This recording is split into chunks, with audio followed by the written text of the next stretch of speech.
For a brief moment, a message flickered on the screen. It was nearly impossible to read, distorted by heavy glitches and, oddly enough, displayed backwards. Whether this was an accident or an intentional choice is unknown, though.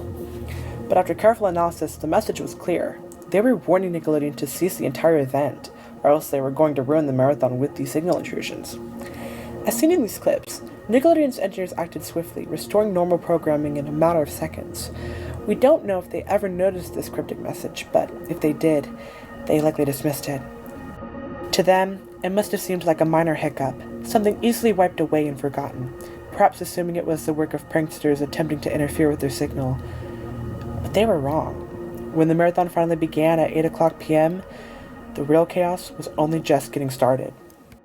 Things began to escalate noticeably with these two clips. In the first clip, during an airing of the episode Pineapple Fever, the audio glitches out almost immediately, and suddenly Spongebob and Patrick simply disappear. Adding to the strangeness, the message at the bottom of the screen changes, a clear indication that the perpetrators had infiltrated Nickelodeon's system, modifying the episode in text on screen.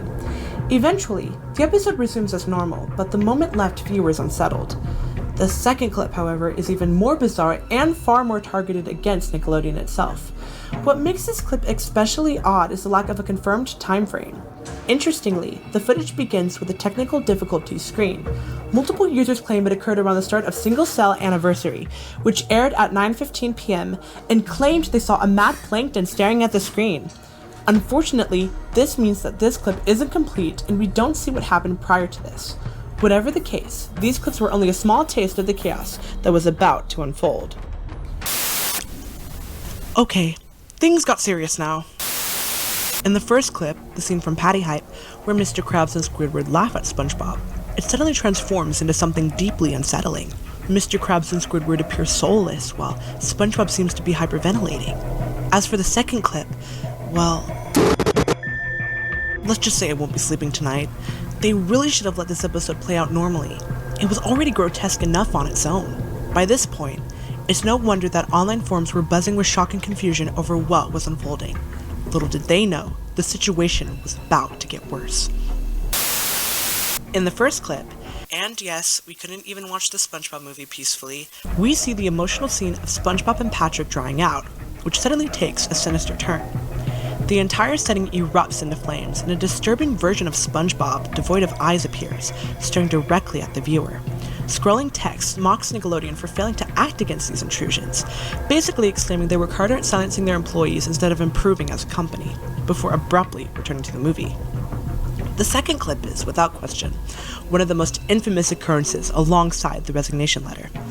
It's also the most violent.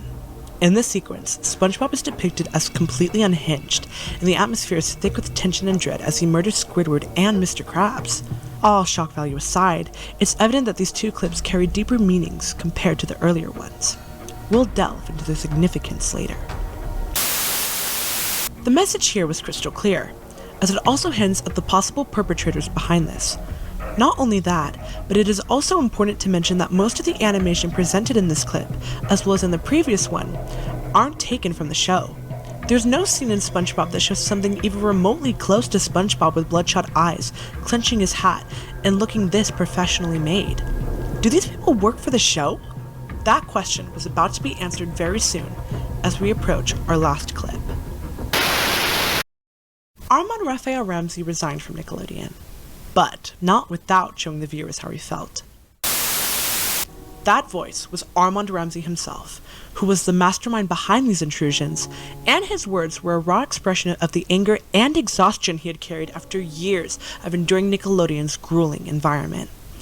In his rant, he exposed the harsh realities of working at the company, lambasting the staff and revealing what he believed to be its deeply exploitative practices. The broadcast concluded with an unsettling animation of SpongeBob burning down the studio that had created him. The transmission froze on this haunting image for several minutes, leaving anyone unfortunate enough to tune in during this time with the silent and terrifying sight burned into their minds. While Nickelodeon eventually restored their signal, saving a broadcast is one thing, repairing a tarnished reputation is quite another. Described even by Nickelodeon's own team, Nickelodeon faced significant backlash, with numerous resignations and its reputation irreparably damaged. The channel has not been the same since.